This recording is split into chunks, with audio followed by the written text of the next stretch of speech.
হঠাৎ করে কি শুরু হলো? এত বাতাস কোথা থেকে আসতেছে? আমি ঘটনা বুঝতে পারলাম, এটা ওই দুষ্টু জিনের কাজ। সাথে সাথে আমি বাঁশ গাছের কাছাকাছি একটা কালো অবায়ব দেখতে পেলাম।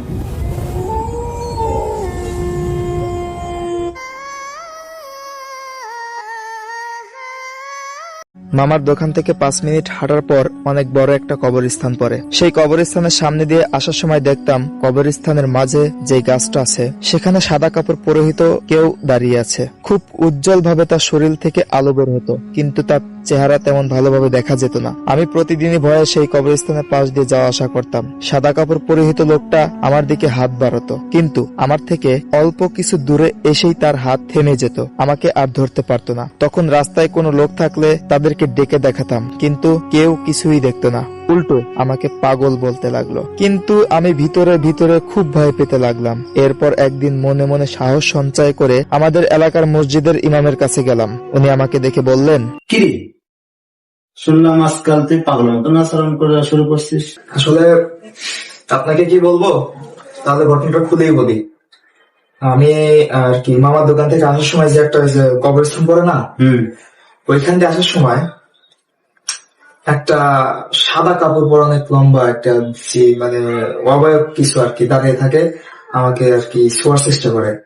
আমি মনে করেন যে আর কি আসি, কিন্তু আমাকে ধরতে পারে না। আমি আমি অন্যকে সবাইকে দেখালেও কেউ দেখে না, কিন্তু আমি জিনিসটাকে দেখতে পাই। এমন ঘটনা আমি আগে শুনি নাই, কিন্তু আমার মনে হয় ও যেহেতু তোর কোনো ক্ষতি করছে না, তার মানে তোর কাছে কিছু চায়। আমার কাছে কি এমন আছে যেটা ও আমার কাছ থেকে পেতে চায়? তুই আজ আমার সাথে আমার ঘরে থাকবি, তোর বাড়িতে আমি বলে দেবো। তারপর সারা বিকেল আর কোথাও যাইনি। সন্ধ্যার পর মামার দোকানে না গিয়ে হুজুরের রুমে গিয়ে বসলাম। হুজুর আমাকে একটা আতরের শিশি দিয়ে বললেন, এটা পবিত্র আতর, এটার সুগন্ধ যতক্ষণ কারো গায়ে থাকে ততক্ষণ কোনো দুষ্ট জিন ওকে ক্ষতি করতে পারে না।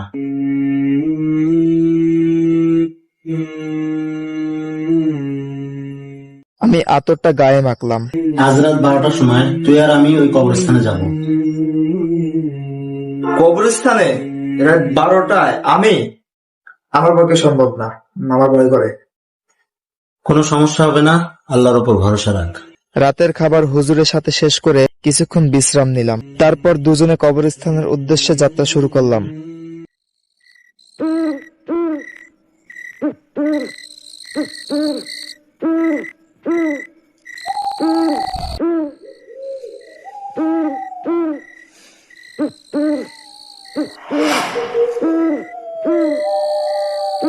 ভয় পাস না, এখানে কিছু আছে, আল্লাহর উপর ভরসা রাখ।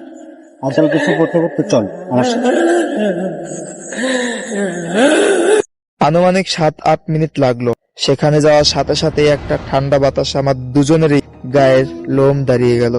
তবু দোয়া দূর পড়তে পড়তে হুজুর আর আমি কবরস্থানে প্রবেশ করলাম। সেই গাছের নিচে যাওয়ার সাথে সাথেই আমাদের সামনে সাদা কাপড় পরিহিত বিশাল দেহী কেউ দৃশ্যমান হলো। আমি ভয় পেয়ে পিছিয়ে এলাম। সাদা কাপড় পরিহিত লোকটি এবার কথা বলতে শুরু করলো। আসসালামু আলাইকুম। ওয়ালাইকুম আসসালাম। আমাকে চিনতে পেরেছেন? কে আপনি? আমি আপনার নানার সাথে থাকা সেই জিন। আমি অবাক হয়ে তাকে দেখতে লাগলাম। তারপর যখন তাকে চিনতে পারলাম তখন বললাম, তুমি আপনি কোথায় ছিলা? কতদিন হয় তোমাকে দেখি না। দেখেছো আমি কত বড় হয়ে গেছি? আপনার নানার সাথে বড় একটা বিয়াদবি করে ফেলেছেন, সেই কারণে তিনি আমাকে অনেক বছর ওইখানে বন্দি করে রেখেছেন। তার কাছে অনেক ক্ষমা চাওয়ার পর তিনি আমাকে বললেন তিনি আর বেশি দিন বাঁচবেন না। আর তিনি এটা বললেন যে তার মতো ক্ষমতার অধিকারী ছাড়া অন্য কেউ আমাকে এখান থেকে ছাড়াতে পারবে না। আমি বললাম, তাহলে আপনি আমাকে মুক্তি দিন। তখন তিনি আমাকে বললেন, আমরা যখন কাউকে বন্দি করি তাকে মুক্তি করার সুযোগ থাকে না, কিন্তু আমি তোমাকে ক্ষমা করে দিলাম। তুমি 3 বছর পর আমার বড় নাতির কাছ থেকে মুক্তি পাবে, কারণ তাকে আমি আমার সকল শক্তি দিয়ে দেবো। সেই থেকেই আমি আপনার জন্য অপেক্ষায় আছি। মন খারাপ করবেন না, আমাকে বলুন আমি কিভাবে আপনাকে মুক্ত করতে পারি। সেটা তো আমিও জানি না, কিন্তু তোমার নানা বন্দীজনদের মুক্ত করার জন্য একটা দোয়া শিখিয়েছেন, সেটা পড়লে হয়তো আমি মুক্ত পেতে পারি। ফরিদ, তুই আর দেরি করিস না, কাজ স্টার্ট করবি। ওকে, ঠিক আছে।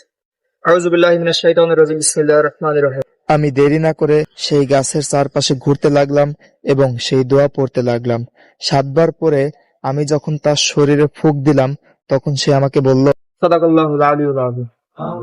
ইনশাআল্লাহ এবার আপনি মুক্ত হয়ে যাবেন, আশা করা যাচ্ছে, যদি আল্লাহ তাআলা চান। জাযাকাল্লাহ, শুকরান। আলহামদুলিল্লাহ, শুকুর আলহামদুলিল্লাহ। আপনার নানা আমাকে এখানে বন্দি করেছে একটা লোক জানতো, তাই সে তার শক্তির বলে এখানে দুষ্ট একটা জিনকে পাহারায় রেখে গেছেন। আমাকে মুক্তি করার পর সে হয়তো আবার আমাকে বন্দি করতে চায়, কিন্তু আমি এখনই এই স্থান থেকে অনেক দূরে চলে যাব। ওই জিন যে কোনো সময় আপনাকে ক্ষতি করতে পারে, তাই আপনি এখন থেকে সাবধানে থাকবেন। যদি কখনো এমন বিপদে পড়েন তাহলে বিসমিল্লাহ বলে এইভাবে ডান হাত সোজা করে 3 বার ঘোরাবেন। তাহলে আসি, আসসালামু আলাইকুম। এই মূল্যবান উপদেশগুলো দিয়ে সে সালাম দিল এবং আস্তে আস্তে অদৃশ্য হয়ে গেল। সেই বছর শবে বরাতের রাত আমরা 2 বন্ধু সেই কবরস্থানের পাশে বসে আছি। তখন রাত প্রায় 11:30 এর কাছাকাছি হবে। এমন সময় কবরস্থানে খুব জোরে বাতাস বইতে লাগলো। চারিদিকে তাকিয়ে দেখি সবকিছু শান্ত, অথচ কবরস্থানে এত জোরালো বাতাস। আমার বাকি বন্ধু বলল, কিরে, হঠাৎ করে কি শুরু হলো? এত বাতাস কোথা থেকে আসতেছে? আমি ঘটনা বুঝতে পারলাম, এটা ওই দুষ্ট জিনের কাজ। সাথে সাথে আমি বাঁশ গাছের কাছাকাছি একটা কালো অবয়ব দেখতে পেলাম।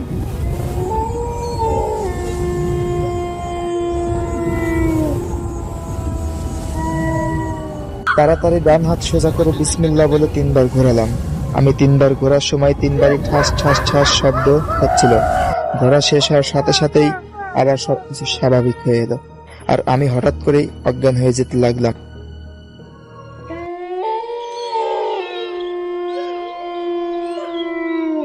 পরের দিন আমার জ্ঞান ফেরার পর দেখলাম আমি আমার এক বন্ধুর বাসায়, আর আমার বন্ধু আমাকে ঘিরে বসে আছে। ও বলল, তুই যে বেঁচে আছিস, এর চেয়ে বড় কিছু আর হতে পারে না। কি হয়েছিল আমার?